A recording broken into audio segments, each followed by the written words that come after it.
मी Sunil Maske, 24 Maharashtra breaking न्यूजमध्ये आपलं स्वागत. धम्मभूमी देवरोड येथील 17वा वर्धापन दिन साजरा करण्यात आला. दिनांक 25 डिसेंबर 1954 रोजी देवरोड येथील बुद्ध विहारात डॉक्टर बाबासाहेब आंबेडकर यांच्या हस्ते ब्रह्मदेशातील रंगून येथून आणलेली बुद्ध मूर्तीची प्रतिष्ठापना करण्यात आली. या मूर्तीची प्रतिष्ठापना केली त्यावेळी तेथील सुमारे 40,000 जनसमुदाय उपस्थित होता आणि याच धम्मभूमीतील या प्रसंगाला आज 70 वर्ष पूर्ण झाली. आज 17वा वर्धापन दिन येथे हजारो भीम अनुयायांच्या साक्षीने साजरा करण्यात आला. येथे मुख्य प्रवेशद्वारापासून आज जाताना रस्त्याच्या दुतर्फा विविध प्रकारच्या वस्तूंचे, पुस्तकांची तसेच विश्वरत्न डॉक्टर बाबासाहेब आंबेडकर, माता रमाई, तथागत भगवान गौतम बुद्ध, महात्मा ज्योतिबा फुले, छत्रपती शाहू महाराज, छत्रपती शिवाजी महाराज यांच्या चरित्रावर आधारित वस्तू तसेच विविध पुस्तके व पुस्तकांची दुकाने रस्त्याच्या दोन्ही दुतर्फा थाटली होती. रस्त्याने भीमसैनिक, लहान थोर बालके तसेच महिला मोठ्या संख्येने बुद्धविहाराकडे तथागत भगवान गौतम बुद्धांच्या मूर्तीचे दर्शन घेण्यासाठी येताना गर्दीचा लोट दिसत होता. पुढे बुद्धविहारापाशी गर्दीने रांगेत बुद्ध मूर्तीचे दर्शन घेतले. भीम अनुयायी रांगेत उभे होते. येथे कॉन्टेमेंट बोर्ड देवरोड यांच्या वतीने रक्तदान शिबिर आयोजित करण्यात आले होते. तसेच विविध आरोग्य तपासण्यांचे शिबिर वेगवेगळ्या ठिकाणी त्यांचे तंबू उभे होते. धम्मभूमीत आलेल्या भीम अनुयायांना येथे मोफत रक्तदान तसेच मोफत विविध आरोग्य तपासणी करण्याचे सोय करण्यात आली होती. येथे विविध राजकीय पक्षांचे स्टेज उभे करण्यात आले होते. विविध गायन पार्टी त्यांच्या कलाकारांचे तेजही उभारून गायक कलाकार भीम बुद्धगीते गाऊन मंत्रमुग्ध करत होते. यात रस्त्याच्या कडेला अंध कलाकारांनी सुद्धा भीमगीते गाऊन जनतेला मंत्रमुग्ध केले. या प्रसंगी देवरोड बुद्ध विहार कृती समितीचे टेक्सस गायकवाड, धर्मपाल तंगटरबाळे, साहित्यिक सोनग्रा साहेब, तळेगाव येथील डॉक्टर बाबासाहेब आंबेडकर स्मारक समितीच्या ॲडव्होकेट रंजनाताई भोसले या मान्यवरांनी आपापली मनोगते व्यक्त केली. या प्रसंगी भिक्खुगण, उपासक मोठ्या प्रमाणात उपस्थित होते. या ठिकाणी भारतीय बौद्ध महासभा बुद्ध विहार कृती समिती देवरोड, धम्मभूमी तसेच Republican party of India Athawale गट इत्यादी राजकीय पक्षांचे स्टेज लावण्यात आले होते. रस्त्याच्या दुतर्फा धम्मभूमीच्या 17व्या वर्धापन दिनाचे कापडी बॅनर लावण्यात आले होते. त्याचप्रमाणे भारतीय बौद्ध महासभेचा स्टेज लावलेला होता. तसेच या देवरोडच्या धम्मभूमीत आज सकाळपासूनच संध्याकाळपर्यंत हजारो लाखोंच्या संख्येने जनसमुदाय देवरोड धम्मभूमी बुद्ध विहार व बुद्ध मूर्तीचे दर्शन घेण्यासाठी संपूर्ण भारत तसेच महाराष्ट्राच्या कानाकोपऱ्यातून आले होते.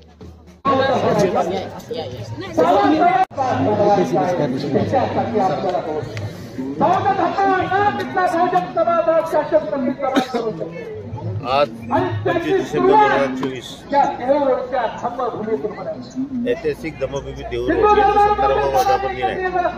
या 17व्या वर्धापन दिनाच्या निमित्त देवरोड पोलीस स्टेशन व पिंपरी चिंचवड पोलीस आयुक्तालयाच्या मार्फत आजपासून हा दिवस रात्रीचा बंदोबस्त आमच्या मार्फत लावण्यात आले आहे. त्याचप्रमाणे हा संपूर्ण कार्यक्रम व हा जो कार्यक्रम आहे अत्यंत आनंदमय आणि शांतमय वातावरणात कोणत्याही प्रकारचा गालबोट न लागता होण्याकरिता आम्ही पोलीस स्टेशन स्तरावर माननीय पोलीस आयुक्त यांच्या मार्गदर्शनाखाली पोलीस स्टेशन स्तरावर झोनल डीसीपी, माननीय डीसीपी झोन 2 सर तसेच वरिष्ठ अधिकारी, त्याचप्रमाणे वाहतूक विभागाचे अधिकारी यांच्या अधिपत्याखाली देवरोड पोलीस स्टेशन या ठिकाणी उपस्थित असलेले सर्व विविध प्रकारच्या ज्या समित्या आहेत, विविध पक्षाचे पदाधिकारी, कार्यकर्ते आणि या धम्मभूमीशी संलग्न असलेले सर्व मान्यवर या सर्वांची आम्ही एक बैठक घेऊन त्यामध्ये सर्वांना अंतर्गत सुसंवाद साधून त्यांच्या सूचना प्राप्त करून त्याचप्रमाणे त्यांच्या प्राप्त असलेल्या सूचनेच्या मार्फतीने या धम्मभूमीचा कार्यक्रम अत्यंत आनंदमय वातावरणात आणि कोणत्या प्रकारची गैरसोय होणार नाही या ठिकाणी कॅन्टोन्मेंट बोर्ड, इलेक्ट्रिसिटी डिपार्टमेंट, वैद्यकीय विभाग, त्याचप्रमाणे अन्य विभाग, फायर ब्रिगेड असो, वैद्यकीय सेवा असो, या सर्व विभागाशी समन्वय साधून जास्तीत जास्त सुविधा या ठिकाणी बौद्ध अनुयायांना कशा प्रकारे पुरवता येईल यासंबंधी संपूर्ण खबरदारी आम्ही घेतलेली आहे. त्याचप्रमाणे संपूर्ण बंदोबस्त आम्ही दिनांक 24 म्हणजे 22 तारखेपासून सकाळ आणि संध्याकाळी दोन्ही वेळेला या ठिकाणी ठेवला आहे आणि आज पण सकाळपासून या ठिकाणी सकाळी 6 वाजल्यापासून संपूर्ण बंदोबस्त आम्ही या ठिकाणी ठेवला आहे. सदर बंदोबस्तामध्ये देऊरोड पोलीस स्टेशन यांच्याकडून वरिष्ठ अधिकाऱ्यांच्या भेटी चालूच आहेत. त्याचप्रमाणे वरिष्ठ अधिकाऱ्यांनी सुद्धा या ठिकाणच्या सर्व संमत्यांना व त्या ठिकाणी उपस्थित असलेले बंदोबस्ताकरता असलेले सर्व अधिकारी अंमलदार यांना सर्व प्रकारचे मार्गदर्शन करून समित्यांना पण मार्गदर्शन करून तर हा कार्यक्रम सर्व येणाऱ्या बुद्ध यांना अत्यंत शांततेने छान पद्धतीने दर्शन झाले पाहिजे, कोणत्या प्रकारची गैरसोय झाली नाही पाहिजे यासंबंधी मार्गदर्शन केले आहेत. देऊरोड पोलीस स्टेशनच्या मार्फतीने हा जो 17वा वर्धापन दिन आहे, हा जो कार्यक्रम आहे अत्यंत शांततेत पार पडावा, कारण की या धर्मभूमीमध्ये 17वा वर्धापन दिन कार्यक्रम महाराष्ट्रातल्या कानाकोपऱ्यातून ते मुंबई, महाराष्ट्र व इतर भागातून बौद्ध अनुयायी मोठ्या संख्येने या ठिकाणी येतात. त्यासाठी चोख व्यवस्था व्हावी, कोणत्याही प्रकारची गैरसोय होऊ नये, आरोग्य असो, फायर ब्रिगेड असो, कोणत्याही प्रकारची गैरसोय या ठिकाणी होऊ नये यासाठी सर्व खबरदारी आम्ही ठिकाणी घेतलेली आहे. त्या संपूर्ण क्षेत्रामध्ये देऊरोड पोलीस स्टेशनच्या मार्फतीने आम्ही 7 PI दर्जाचे अधिकारी, 23-24 API PSI दर्जाचे अधिकारी आणि त्याचप्रमाणे 282 ते 300 एवढा पोलीस अंमलदारांचा पूर्ण ताफा या ठिकाणी मोठा बंदोबस्त आम्ही या ठिकाणी लिहिला आहे. यामागचा सर्व उद्देश आहे या ठिकाणी कायदा व्यवस्था अबाधित राहील, कोणत्या प्रकारची गैरसोय होणार नाही, जे आलेले भाविक आहेत, जे मान्यवर आहे बौद्ध अनुयायी त्यांची गैरसोय होणार नाही या सर्वची आम्ही खबरदारी घेतलेली आहे. VIP गर्दीकरिता वेगळी रांग ठेवलेली आहे, त्याचप्रमाणे सुरळीतपणे दर्शन रांग या ठिकाणी ठेवण्यात आली आहे आणि एकंदरीत हा कालपासून हा सर्व कार्यक्रम आहे अत्यंत आनंदात आणि शांतीपूर्ण वातावरणामध्ये या ठिकाणी चालू आहे आणि आम्ही आमचं कर्तव्य या ठिकाणी चोखपणे करतो. आणि पोलीस विभाग हा सगळं धम्मभूमीचा जो कार्यक्रम आहे या ठिकाणी सर्व हजारो अनुयायी या ठिकाणी आले आहेत, त्यांची सर्व प्रकारची काळजी घेत आहोत आणि पाहिजे ते आवश्यक ते सर्व प्रकारचे सहकार्य करतो. धन्यवाद. जय हिंद, जय महाराष्ट्र. आणि मग मी असं केलं, मी माईक नंतर करला पण आता सासऱ्याला गडजीनं आता काय करायचं या पुढे माझे कार्यकर्ते होते त्यावेळेस बंद पडते त्याला म्हटलं फुलांची पाठी आणली गाडली वाटा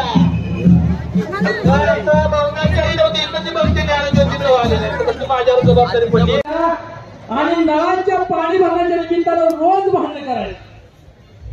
पाणी घरात हांडा भरण्याला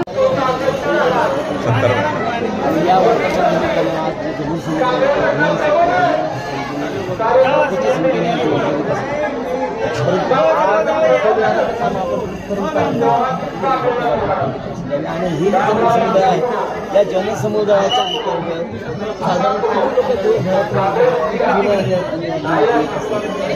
दिवसभरामध्ये 10-12 लाख लोक येऊन जातात. सतत त्यांचा प्रयत्न येतात, दर्शन घेतात जातात, दर्शन घेतात जातात. तर आता मागच्या वर्षापेक्षा सुद्धा जास्त आता गर्दी झालेली आहे आणि सुरेख आम्ही सगळं संयोजन केलेलं आहे. तुम्ही पाहत असाल की सगळ्यांची व्यवस्था देखभाल आम्ही व्यवस्थित करत आहोत. आता या बांधकामाबद्दल तुम्ही म्हणत असाल तर सर्वात महत्त्वाचं म्हणजे इथं ही डिफेन्स लँड म्हणजे A1 लँड समजली जाते, परंतु आम्ही ती विकत घेतलेली आहे. ते असताना इथं रेड झोन आहे, त्यामुळे संरक्षण मंत्र्याच्या सहीशिवाय लँड मंजूर होऊ शकत नाही आणि त्यासाठी ते थांबलो होतो. पण इथं आम्ही जे 3 फोटो दिले, एक वर्कर आणि पाटील या पूर्वी इथं वरिष्ठ पोलीस निरीक्षक देऊरोड पोलीस स्टेशनला होत्या, त्याच्यानंतर ॲडव्होकेट कैलास पानसरे जे आता देऊरोड कॅन्टोन्मेंट बोर्डाचे प्रशासक आहेत आणि तिसरे आहेत अमित कुमार माने जे देऊरोड कॅन्टोन्मेंट बोर्डाचे CEO होते. या सगळ्यांनी मला मदत केली. त्यांनी मला विचारलं त्या मॅडमनी, पाटील मॅडमनी, अडचण काय आहे. ते म्हणाले नाही बांधकाम सुरू झालं तर सगळे वाद थांबतील, बांधकाम कसं सुरू का होत नाही. म्हटलं मिलिटरीवाले सतत अडचणीत येतात, म्हणजे अडचणी आणतात. मी काम सुरू करायला लागलो ते स्वतःला आंबेडकरवादी म्हणणारे मोर्चा काढतात आणि काम थांबायला मिलिटरीनं पाठवतात. परत म्हणायचे टॅक्साच करत नाही, बंद नाही करायचे. त्या मॅडमनी जाणून घेतलं की डिफेन्स अधिकाऱ्यांना समजावून सांगावं म्हणजे काम सुरू आहे. त्यांनी समजावून सांगितलं आणि आम्ही काम सुरू केलं. हे काम कोणाच्याही देणगीशिवाय आम्ही केलेलं आहे. सरकारचा याच्यात पैसा नाही, लोकांची देणगी घेतली नाही. आम्ही आमच्या स्वबळावर हे सगळं केलेलं आहे. आणि हे जे आहे विहार, आता पण तुम्ही पाहतात पहिलं स्टेज जे आहे, पहिलं ग्राउंड फ्लोअरचं, याचं उद्घाटन आम्ही 7 फेब्रुवारीला करू इच्छितो, म्हणजे रमाईच्या जयंतीनिमित्त. कारण की रमाई जेव्हा बाबासाहेबांनी म्हणायचे मला पंढरपूरला न्या, तेव्हा बाबासाहेब म्हणायचे मी तुझ्यासाठी नवीन पंढरी तयार करेन, आणि ही दुसरी रमाईची पंढरी आहे. म्हणून आम्ही 7 फेब्रुवारीला त्याचं उद्घाटन करणार. तर ही इमारत जी आहे G+2 वरती डोम आहे, त्याला आम्ही धम्मभूमी असं नाव देणार आहोत. पुढे एक इमारत होणार आहे, तिला दीक्षाभूमी नाव देणार आहोत. आणि बाजूला इमारत जी होणार त्याला चैत्यभूमी असं नाव देणार आहोत. बुद्ध धम्माच्या त्रिरत्नाला महत्व आहे, बुद्ध धम्म संघ. तसं हे त्रिरत्न म्हणजे जगात सर्वात जास्त महत्वपूर्ण असणारे दीक्षाभूमी, धम्मभूमी आणि चैत्यभूमी एका ठिकाणी आढळणार. ना आता 14-15 लाखापर्यंत येऊन जातात. नाही यावरच्या मागच्या वर्षापेक्षा यावेळी जास्त गती आहे. खासदार श्रीरंग बांधे येऊन गेले, आमदार सारखे येणार आहेत. त्यांचं होणार नाही ना, घेता नाही घे ना, कोणी घेता म्हणतात. तर भिक्खू जीवनातील नाव आहे भिक्खू श्रद्धानंद हेरो. राहणीमान आहे अकोला जिल्ह्यामध्ये, हळदोना गाव आहे. आणि म्हणूनच या ठिकाणी माझे दरवर्षी येणं होते धम्मभूमी. कारण की बाबासाहेब आंबेडकरांनी एक जगजाहीरपणे या भारतातील 2500 वर्षापूर्वीचं बुद्धिझम स्वीकारलेलं आहे. आणि म्हणून त्या बुद्धिझममध्ये सर्व समान आहे.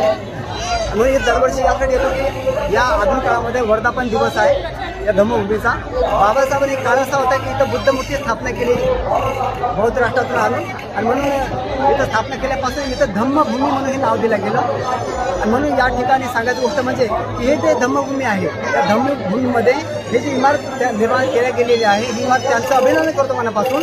परंतु इथं फक्त इमारत उभी नसावी, तर इथं भिक्खू संघासाठी सुविधा असावी, राहणीमान असावं, आणि इथून प्रचार व्हावा, बुद्ध धर्माचा प्रचार व्हावा गावोगावी शहरामध्ये. कारण की बाबासाहेबांनी बुद्ध धर्म जेव्हा घेतला तेव्हा पूज्य भदंत चंद्रमा आस्ते यांच्याकडे एक प्रस्ताव मांडला की भिक्खू संघाकडून माझी एक मनीषा आहे की भिक्खू संघाला सुविधा उपासकांनी तयार करावी, आणि त्यांनी जिथे चांगल्या प्रकारे बुद्धविहार आहेत, सुविधा आहेत, तिथे त्यांनी प्रचार करावा. कारण की आजचे जे बुद्धविहार हे ऊस पडलेले आहेत, आणि त्या बुद्धविहारामध्ये राजकारण घुसलेलं आहे. ते राजकारण अनेक विहार आहेत त्या भारतामध्ये, जिल्ह्यामध्ये. आता मी इथं पुणे शहरात राहतो, त्रिवेणी नगरामध्ये. अनेक संघटना आहेत, पण त्या संघटनेमध्ये एकमेकाची कोणाची पडत नाही.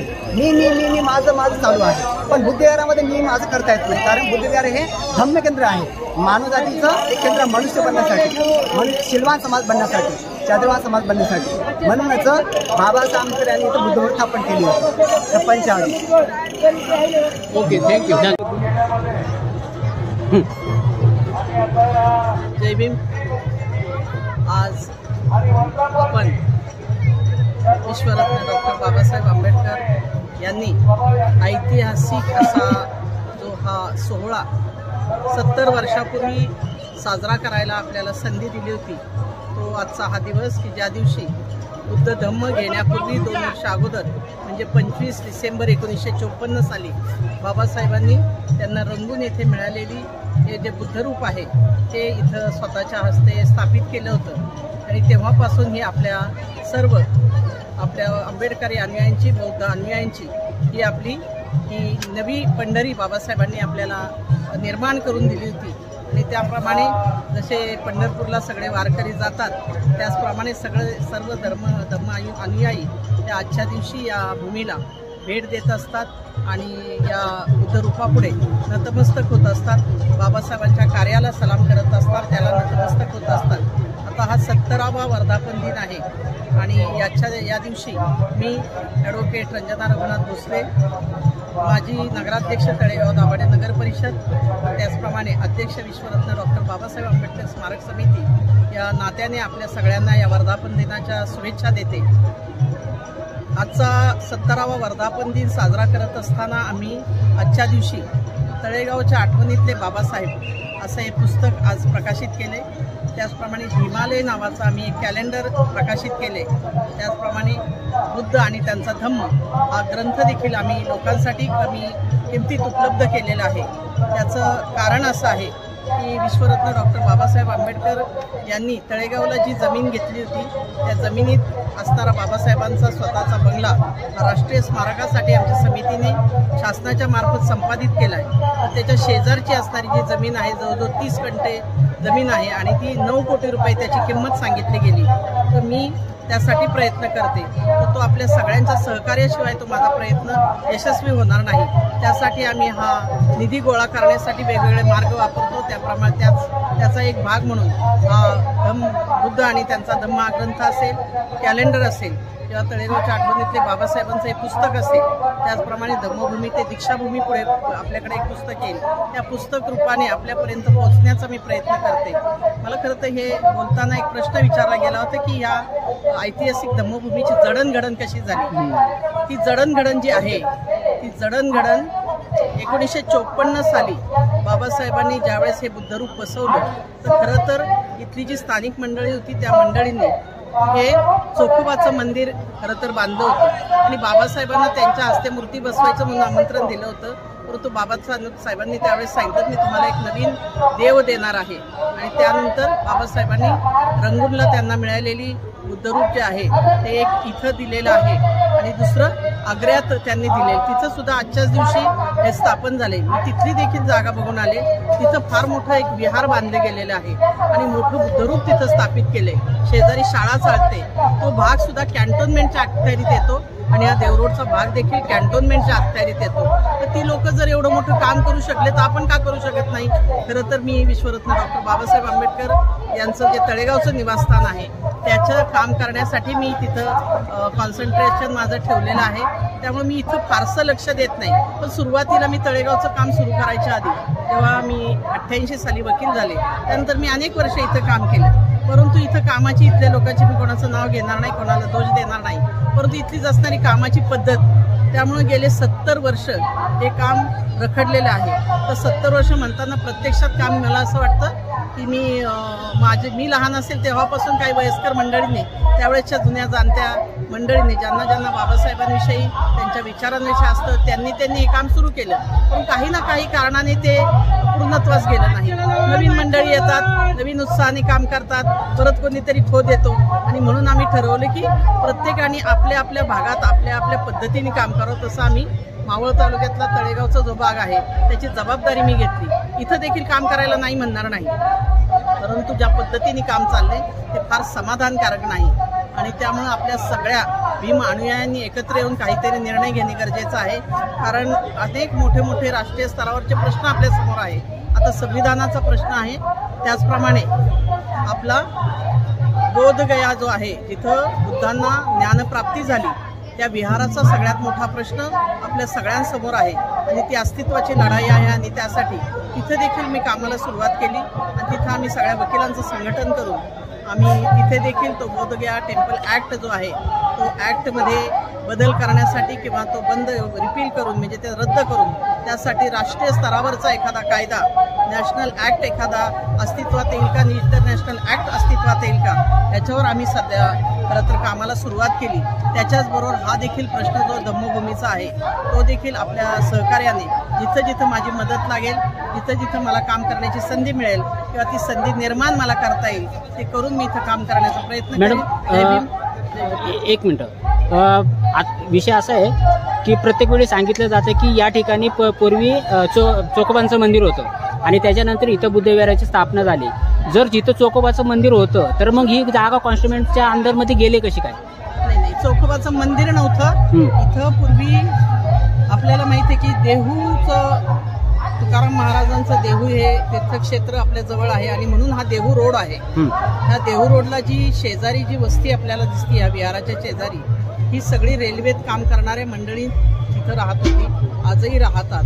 तिथं जास्तीत जास्त बुद्ध अनुयायी तिथं राहत होते. आणि जेव्हा कॅन्टोन्मेंटच्या एका ऑफिसरने सगळ्या धर्माच्या लोकांना, सगळ्या जातीच्या लोकांना आपापल्या याची मंदिरं बांधायला सांगितली, त्यात महाराजांनी हे मंदिर ते छोटंसं बांधलं आणि त्याच्यात ती मूर्ती स्थापन करण्यात होती. तिथं मंदिर नव्हतं, पण बाबासाहेबांनी त्यांना सांगितलं इथं ही मूर्ती स्थापन करू नका, मी तुम्हाला दुसरा हे देतो, दुसरा देव देतो. आणि म्हणून त्यांनी बुद्ध इथं दिले, बुद्ध रूप आपल्याला दिलं, बुद्धांचं तत्वज्ञान सांगितलं. तेव्हा मंदिर काढून हे नवीन मंदिर झालं असं नाही, मंदिर बांधल्यानंतर त्याच्या स्थापना बुद्ध रूपाची झालेली आहे आणि ती विश्वरत्न डॉक्टर बाबासाहेब आंबेडकरांनी केली. आता बाबासाहेबांनी त्यावेळेस एक संस्थेची स्थापना केली, या मंदिराचं व्यवस्थापन कसं करायचं. आणि नंतर ते व्यवस्थापन समिती ही कदाचित थोडी अयशस्वी ठरली आणि नंतर दुसऱ्या एका समितीची स्थापना झाली. इथं आपण 2 वर्ग बघतो की 2 आहे, एक बुद्धविहार समिती आणि बुद्धविहार कृती समिती. आणि मग त्याच्यातून झालेल्या वादातून हा सगळा आत्तापर्यंतचा हा प्रवास झालेला आहे. आणि म्हणून हे कुठेतरी काम करायला कमी पडलो. आपण जर एकच असतो किंवा एका विचारांचे जर असू तर एकत्र राहणं आवश्यक आहे, एका विचारानं राहणं आवश्यक आहे, एका विचारानं निर्णय घेणं आवश्यक आहे. प्रश्न परत तिथंच येतो की जर तिथं जे काय असेल म्हणजे जे धार्मिक स्थळ होतं ते कॉन्स्टेबलच्या अंडरमध्ये गेलं कसं काय? ते कॉन्स्टेबल कॅन्टोन्मेंटच्या अंडर असं नाही, हा विभागच, हा सगळा जो परिसर आहे ही छावणी आहे. म्हणजे युद्धांच्या काळात ज्यावेळेस सरकारने इथं छावणीची स्थापना केली तेव्हा हे कॅन्टोन्मेंट इथं स्थापित झालं. आणि मग त्या कॅन्टोन्मेंट जे स्थापित झालं त्याच्यात हा भाग गेला आणि त्याच्यामुळे तिथं बाबांनी ही स्थापना केली म्हणून ती कॅन्टोन्मेंटच्या अंडर आली. तर त्याच्यामुळे नंतर कॅन्टोन्मेंटकडे गेलेलं नाही, कॅन्टोन्मेंटची जी हद्द आहे त्या हद्दीतच या मंदिराची स्थापना झाली आणि म्हणून ते कॅन्टोन्मेंटकडे. आणि आता ते कॅन्टोन्मेंटकडे नाही, प्रत्येक वेळी वाद व्हायचे आणि मग ही जमीन ते खरेदी करायचं केंद्र शासनाने परवानगी दिली आणि मग ती खरेदी करताना एका समितीने ती खरेदी केली आणि मग त्यांचं आता चाललंय की आमच्याच मालकीची आहे, परंतु ही ट्रस्टची प्रॉपर्टी आहे. या ट्रस्टनी त्याचा निर्णय घेतला पाहिजे, ट्रस्टनी त्याच्यासाठी व्यवस्थापन बघितलं पाहिजे आणि ट्रस्टनी सगळ्या भीम अनुयायांना विश्वासात घेऊन त्याच्याबाबत सांगितलं पाहिजे. त्याच्याबाबत सांगण्याचा मला फारसा अधिकार नाही, परंतु जी माहिती मला आहे, एक वकील म्हणून जी माहिती आहे मला, ती मी आपल्यापर्यंत सादर केली. जय भीम, जय बुद्ध. धन्यवाद.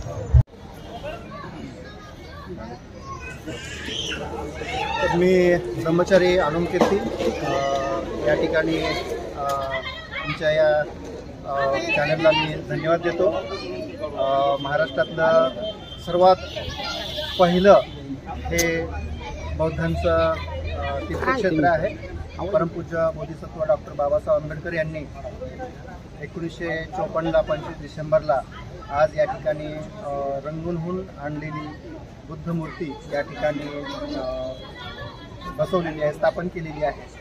आणि बाबासाहेब आंबेडकर ही जी मूर्ती स्थापन करत असताना म्हणतात की 1250 वर्षानंतर पहिल्यांदा महाराष्ट्रात बुद्ध मूर्तीची स्थापना करण्याचा मान आपल्याला मिळतो, त्याबद्दल आपण धन्यता मानली पाहिजे. आणि आजच्या या मूर्ती स्थापनेचा बाबासाहेबांचा उद्देश असा होता की जे भारतामध्ये बौद्ध धर्म हा काही कारणांनी लयास गेलेला आहे, वेगवेगळ्या कारणाने तो त्याचा ऱ्हास पावलेला आहे. तेव्हा बाबासाहेब सांगतात की बौद्ध धर्म हा इथला मूळचा धर्म आहे आणि इथल्या ज्या परिसरामध्ये लेण्या आहेत त्या लेण्या आपल्याला सांगतात की भारतातला बौद्ध धर्म हा किती प्राचीन आहे, किती जुना आहे. कारण आपण जन्मोजन्मी बुद्धांची पूजा करत आलेलो आहोत असं बाबासाहेब आंबेडकर सांगतात.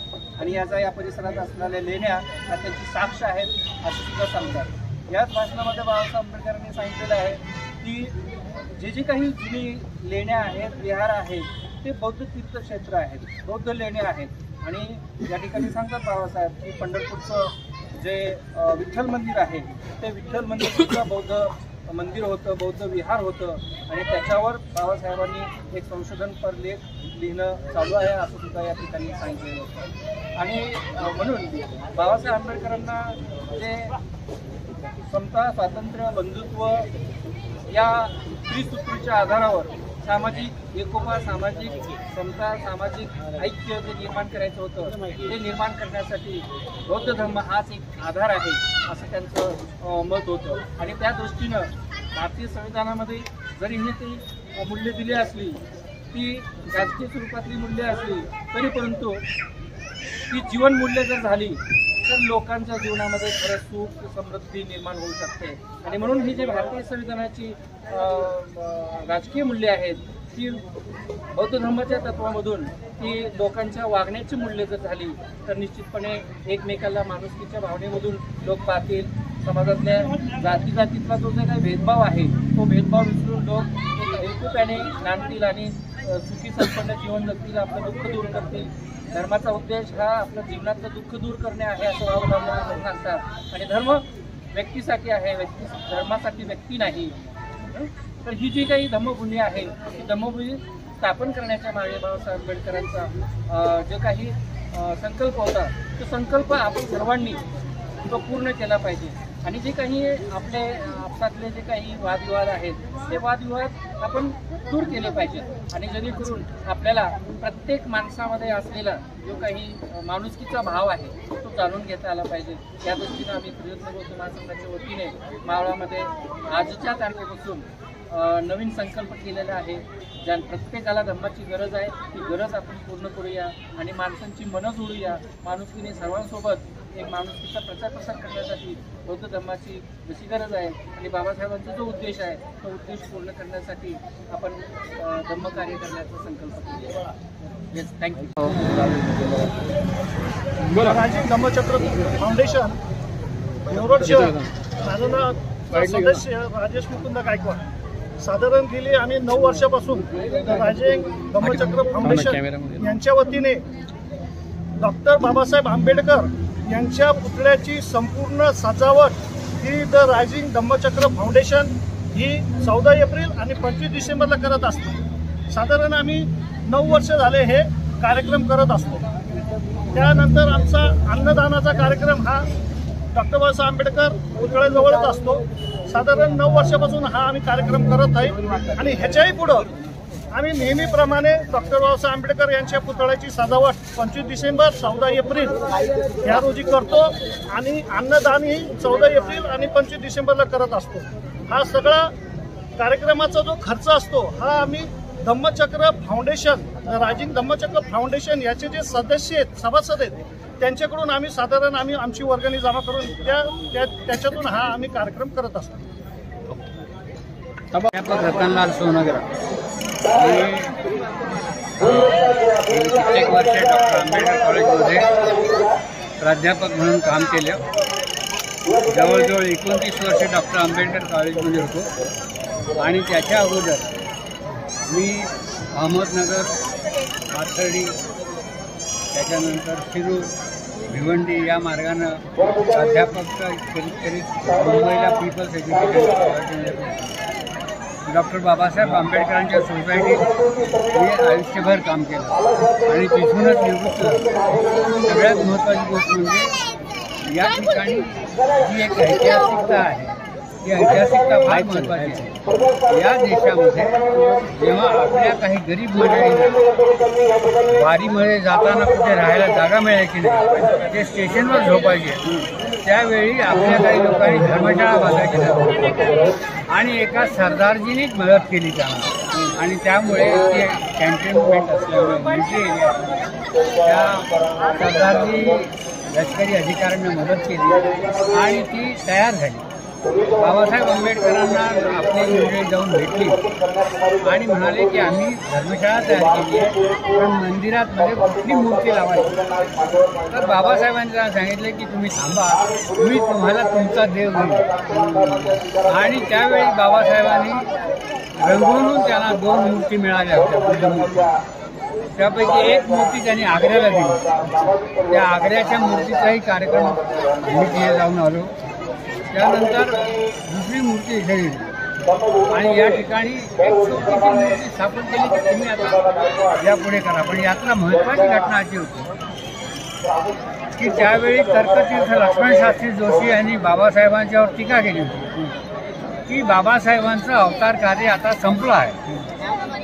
पण त्याला उत्तर देताना बाबासाहेबांनी सांगितलं की बाबासाहेब मला तर्कतीर्थ लक्ष्मणशास्त्री जोशी म्हणतात की माझा अवतार कार्य संपला. एक तर माझ्याबद्दल कोणी लिहित नाही, लिहिलं तर चांगलं लिहित नाही, पण तरीही मी त्यांना सांगतो की माझं अवतार कार्य आजपासून सुरू झालं, म्हणजे यापुढे मी सगळ्या ठिकाणी बौद्ध विहार बांधणार. आता सध्या इथे ह्या देवळूरमध्ये 2 प्रकारच्या समित्या तयार झाल्या, मंदिर विहार समिती आणि बरोबर. अशा ह्या ज्या 2 समित्या विहार आता खूपच लोकांच्या आशा आकांक्षा आहेत. आता असं झालं की फार पूर्वी हे विहार होत नाही, याला परवानगीला खूप अडचणी होत्या आणि अडचण निर्माण करणारे देखील आपणच होतो. आपलीच काही मंडळी अडचण निर्माण करायची, हळूहळू ती अडचण निवारण झाली आणि आता ते उभे राहिले. आता हे काम संपत आले, म्हणजे काही दिवसांनी ह्या भव्य बुद्धावर उभा राहील आणि त्यावेळी ज्यांनी याच्याकरता आपलं आयुष्य खपवलं त्यांचाच विजय होईल. आणि आपली मंडळीसुद्धा त्यांच्या लक्षात येईल की अरे एका माणसाने जिद्दीनं हे उभं केलं आणि म्हणून अक्षरशः लोकांना त्या ठिकाणी एकत्र व्हावं लागेल आणि ते आपोआप घडेल असं मला वाटतं. कारण हे मंगल कार्य आहे, याच्यामध्ये जरी अडथळे आले तरी त्याचा शेवट जो आहे हा फार महत्त्वाचा आहे आणि तो खूप ज्याला आपण म्हणतो की भारतामध्ये ही धम्मभूमी खूप विकसित होणार आहे. इथे एक मोठं विद्यापीठ, धम्माचं विद्यापीठ होईल, पाली भाषेचं विद्यापीठ होईल आणि एक मोठं केंद्र त्या देशात उभं राहील. धन्यवाद. दिन होते तिथे लालसिंह आरोही एकदा येऊन गेले, पण आज आलेले आहे तिथे, त्यामुळे पहिले हिंदी. अब या मैं तिलका महाराज भारत विश्वविद्यालय से लीडर के पद से हिंदी भाग से 1994 में सेवानिवृत्त हुआ हूँ. तुम यहाँ क्या महसूस कर रहे हैं? आए तुम क्या महसूस कर रहे हैं? आप मराठी बोल रहे हैं, मैं तो हिंदी भाषी हूँ ना. हिंदी भाषी हिंदी बोले ऐसे कार्यक्रम मुझे बड़ी प्रसन्नता हो रही है और भारतीय संसद में अमित शाह ने जो भाषण किया है वहाँ ये बाबा साहब डॉक्टर अम्बेडकर के विरुद्ध में अपमानजनक जो बयान दिया है, इससे जो है केवल बिहार ही नहीं सारा भारत जो है वह जो है विक्षुब्ध है.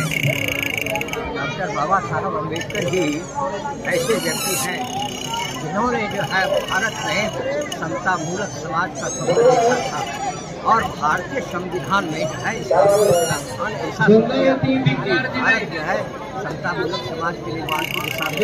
लेकिन ये बीजेपी का जो एजेंडा है वो मुख्य एजेंडा है जो है भारत को जो है हिंदू राष्ट्र के निर्माण के लिए जो है वह चाहता है कि भारतीय संविधान को जो है जो कि जिसके अमर शिल्पी डॉक्टर बाबा साहब अम्बेडकर थे उसको हटा करके यहाँ जो है मनुस्मृति का जो है शासन किया जाए. मतलब है यहाँ जो है ब्राह्मणों का शासन किया जाए. वो जो हिंदू धर्म कहा जा रहा है अब उसके स्थान पर जो सनातन धर्म कहा जाता है, जबकि हिंदू शब्द जो है यह फारसी शब्द है और इसके पहले जो है हिंदू धर्म नाम की कोई चर्चा नहीं है. सनातन धर्म की भी कोई चर्चा नहीं है. ये सब तो बाबा साहब वो क्या कर रहे हैं? बाबा साहब अम्बेडकर ही ने ही जो है हमारे भारत में समता मूलक स्वतंत्रता समता और बंधुता के आधार पर जो है एक भारत के जो है निर्माण का जो सपना देखा था और उस सपने को साकार करने के लिए उन्होंने भारतीय संविधान का जो है वह जो है निर्माण किया.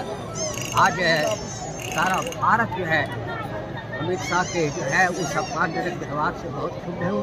मैं भी जो है इसकी जो है आप लोगों के सामने तीव्र भर्त्सना करता हूँ.